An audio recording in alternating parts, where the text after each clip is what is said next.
शाहरुख खान के बेटे आर्यन खान को एनसीबी ने गिरफ्तार किया, बवाल मच गया। पूरा बॉलीवुड शाहरुख के समर्थन में आ गया, फिर चाहे वो सलमान खान हो, सुनील शेट्टी हो, पूजा भट्ट हो या रवीना टंडन हो या फिर ऋतिक रोशन हो।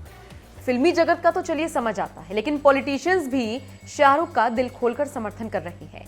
इनमें राज बब्बर और शशि थरूर जैसे बड़े नाम शामिल हैं। एनसीपी नेता नवाब मलिक ने तो एनसीबी की कार्यशैली पर ही सवाल उठा दिए हैं।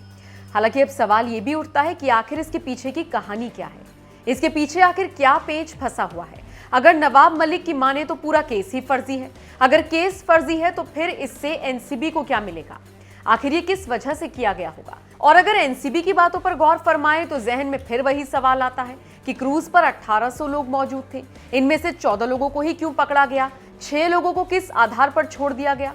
सवाल यह भी है कि कहीं आर्यन के बहाने शाहरुख को निशाना तो नहीं बनाया जा रहा।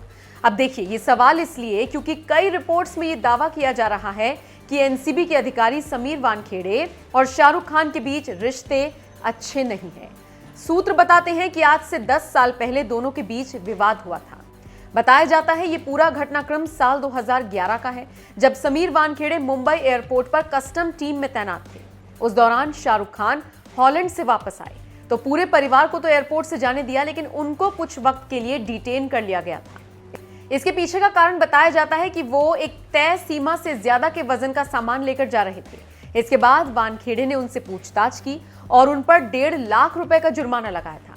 उस वक्त शाहरुख ने अपने सुपरस्टार वाले तेवर दिखाए थे, लेकिन वानखेड़े ने 1.5 लाख का जुर्माना भरने के बाद ही उन्हें जाने की अनुमति दी थी। समीर वानखेड़े और शाहरुख के बीच तभी से विवाद बताया जाता है। अब कुछ लोग इसी तरफ इशारा कर रहे हैं, कह रहे हैं कि जानबूझकर शाहरुख के बेटे को निशाना बनाया जा रहा है। एनसीपी नेता नवाब मलिक तो समीर वानखेड़े को लेकर कई सवाल उठा चुके हैं और कह चुके हैं कि वानखेड़े के फोन कॉल्स की जांच होनी चाहिए। एनसीबी बताए, अगर 1300 लोगों में 11 ही लोगों को डिटेन किया गया तो 3 लोगों को क्यों छोड़ा।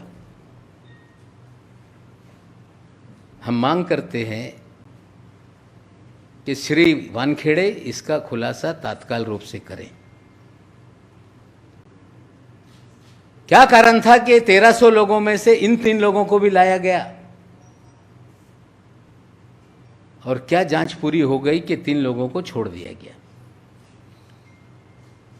पूरी जांच का जो है व्हाट्सएप चैट के ऊपर जांच आगे बढ़ रही है। क्या यह 3 लोगों के फोन लिए उन्होंने देखा,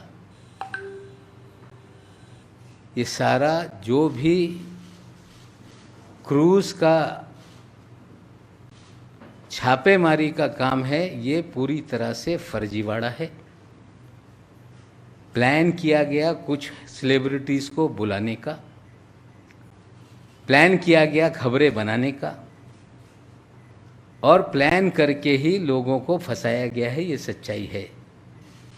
वो अपना न्यायालय में निर्दोष हैं कि गुनहगार सिद्ध करेंगे। आज हमारा इतना ही सवाल है कि ये 3 लोगों के बारे में एनसीबी बताए, लाया क्यों, छोड़ा क्यों, किसके कहने पे छोड़ा गया। और हम तो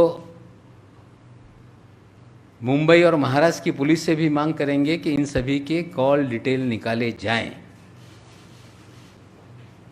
समीर वानखेड़े के भी कॉल डिटेल निकाले जाएं। और जब 3 लोग डिटेन किए गए, जिन्हें छोड़ा गया, उनके परिवार के 2 चाचा और उनके पिताजी कैसे एनसीबी ऑफिस में गए।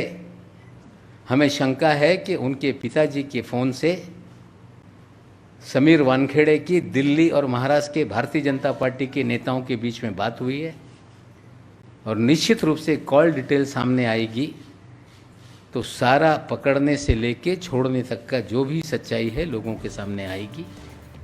आज इतनी ही जानकारी आपके सामने रख रहे हैं। तो देखा आपने किस तरह के आरोप नवाब मलिक ने एनसीबी अधिकारी पर लगाए हैं। खैर, आपका इस पूरी खबर पर क्या कहना है, कमेंट करके अपनी राय हमें जरूर